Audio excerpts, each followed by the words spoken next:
Hello, আমি চিটাগং থেকে, কিন্তু আজকে আমি আপনাদের জন্য বানাবো মাটন তেহারি, কিন্তু একেবারে পুরান ঢাকার স্টাইলে। প্রথমেই তেলের কোয়ান্টিটি দেখে প্লিজ ভয় পাবেন না। এখানে আমি 2 কিলো মাটন, 2 কিলো রাইস রান্না করব, তাই 2 কাপ সরিষার তেল প্রয়োজন। তেলটি গরম হয়ে গেলে কিছু পেঁয়াজ দিয়ে একটু ভেজে নিন, যতক্ষণ না একটু লাইট ব্রাউন হচ্ছে। তারপর মাটন আর তেহারি মশলা অ্যাড করে একটু নেড়ে নিন। কিছুক্ষণ পর দই আর কাঁচামরিচ দিয়ে আরেকটু নেড়ে নিন।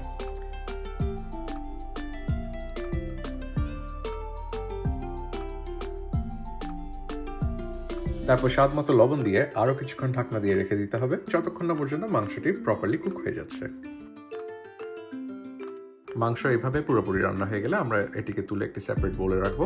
আর সেম তেলে আমরা রাইসটিকে একটু ফ্রাই করে নিব। তারপর এখানে পানি, স্বাদ মতো লবণ আর একটু দুধ পাউডার দিয়ে 10 মিনিটের মতো রান্না করব। 10 মিনিট হয়ে গেলে এখানে একটু কেওড়া জল আর মাংস আর কাঁচামরিচ দিয়ে আমরা এটাকে 10 থেকে 15 মিনিটের জন্য দমে দিব। তারপর এটা কমপ্লিটলি রেডি হয়ে যাবে সার্ভিং এর জন্য।